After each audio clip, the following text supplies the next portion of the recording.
It's good to be at the local watering house. I'm from North Kingstown. I grew up around here. Some of you might know me from school sports or shenanigans, but I'm assuming most of you do not know me.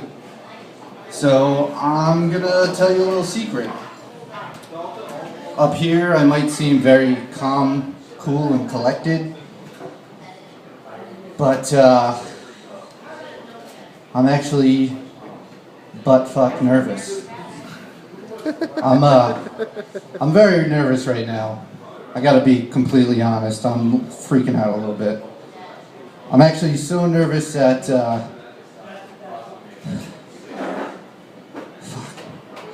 I'm actually so nervous right now. I'm so nervous I forgot the punchline. God damn it. Good way to start, Brian. Fuck. I was actually just talking to my therapist about this. He told me that if you ever get nervous in front of a crowd, to just picture everybody naked. The problem is I don't have much of an imagination. So I'm going to need a little crowd participation. So if everybody could just stop what they're doing and please just get naked, I would be a lot more comfortable and we could get on with the show. So please guys, I don't think I should have to beg for this. Come on, Carolyn. Can you just please get naked, please? I'll do it if you will. Please? Especially you, because you're very beautiful. But you make me very nervous. I'm just kidding. That joke was a demonstration of why I'm single. And I have been single for a while. It's because I use the same pickup line for every girl I meet. It's a pickup line that has to do with the Titanic, but I realize that's not a very good icebreaker.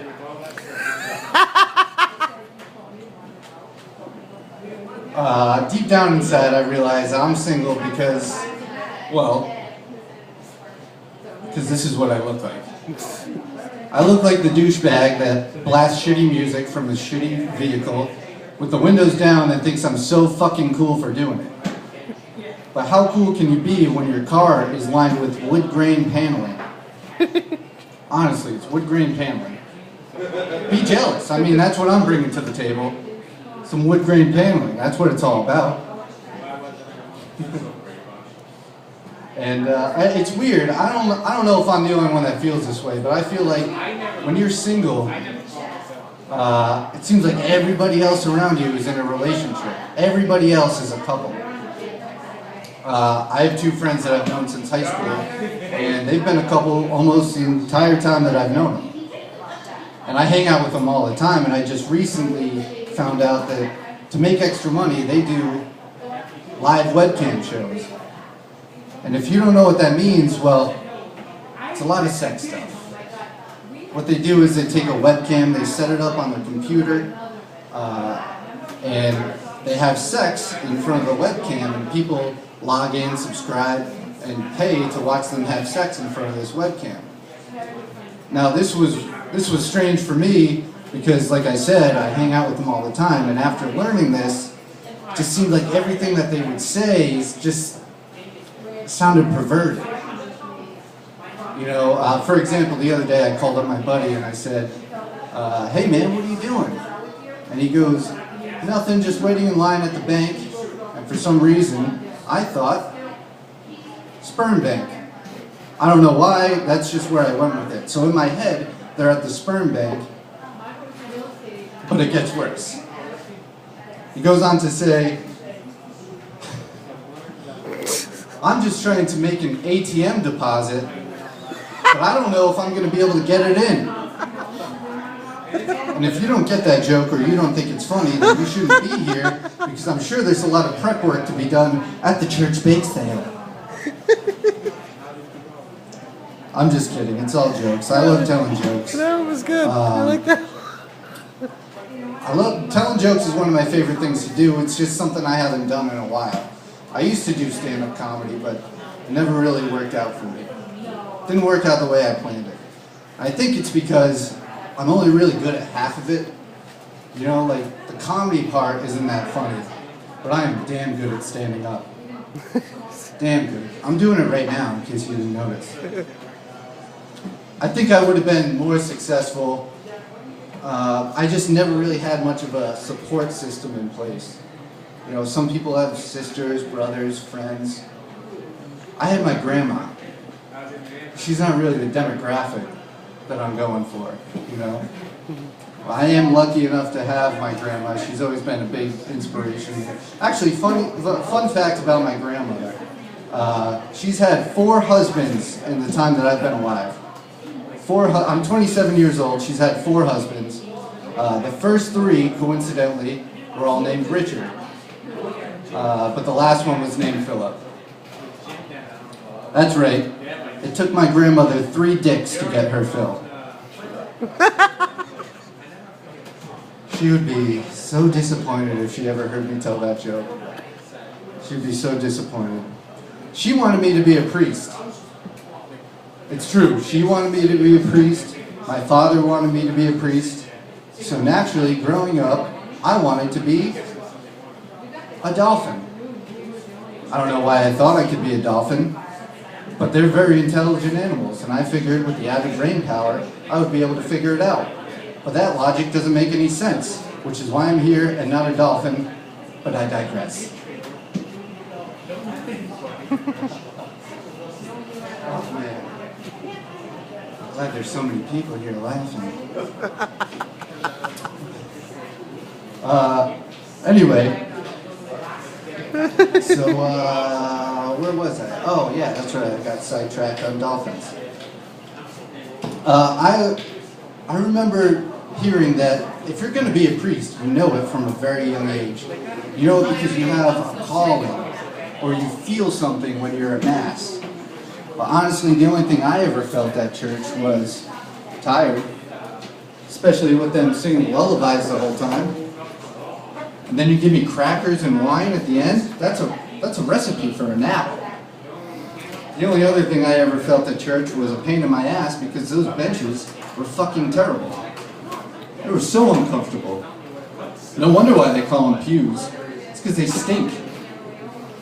It's actually a fact that the church is the only place where kneeling is a comfortable alternative to sitting down. That's true. It's in the Bible. Leviticus 11:18. And then the holidays. The church has so many holidays that I never understood. That's why I only really celebrated one holiday that I thought actually meant something. That holiday was Halloween. Halloween's always been my favorite holiday because I got it all figured out. Every year, every party I go to, I dress up as the same thing. And it kills. Every year, I go as a premature ejaculation. And from the looks on some of your faces, I can tell that you're wondering, how do you do that? Well, I'll tell you. I don't wear any shoes or socks. I'll wear pants, but no shirt. So people at a party come up to me and they ask, what are you supposed to be? Well, I tell them, I'm a premature ejaculation. Well, why aren't you wearing a shirt? And that's because I just came in my pants.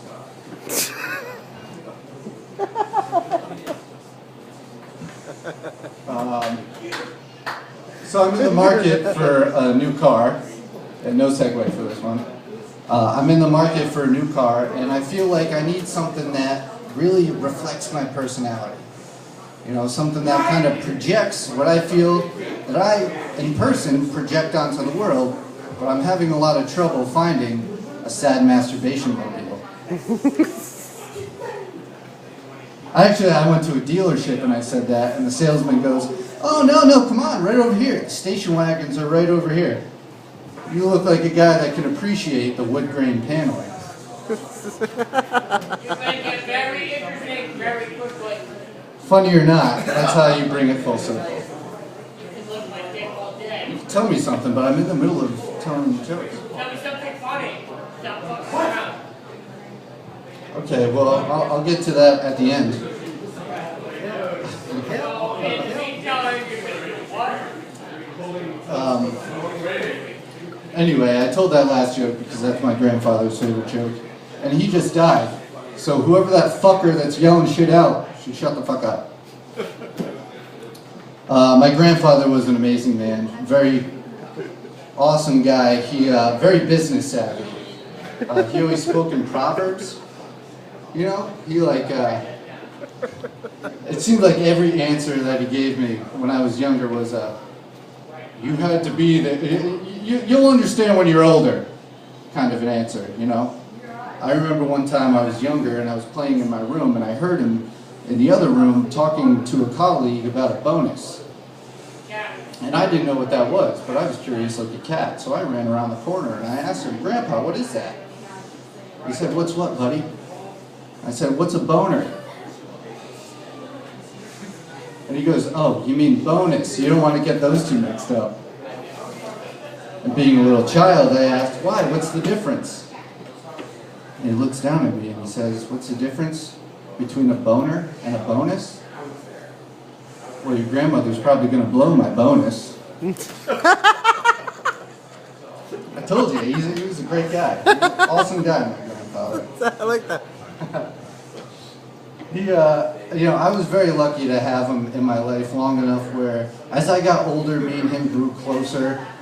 But yeah, it was a little sad because he was such a sharp guy, and I realized, you know, as he got older, I could see him starting to lose some of that sharpness. You know, he was starting to dull out a little bit, and you know, it seemed like society and technology were developing so fast that he couldn't keep up, and things that we would consider to be everyday things he found confusing. One time we were at a bar and he taps me on the shoulder. He says, Brian, what is that? And he points, so I follow his finger all the way down to the end of the bar. The last seat, sitting there, is a transvestite in a purple leotard. And that's the day I had to explain to my grandfather what a transvestite was. And this was very difficult for me because still to this day, I'm not sure what I know that there's transvestites, transsexuals, transgenders, transams, transfats, trans-Siberian orchestras, and I'm still not sure how to differentiate between any of them. But I did the best I could.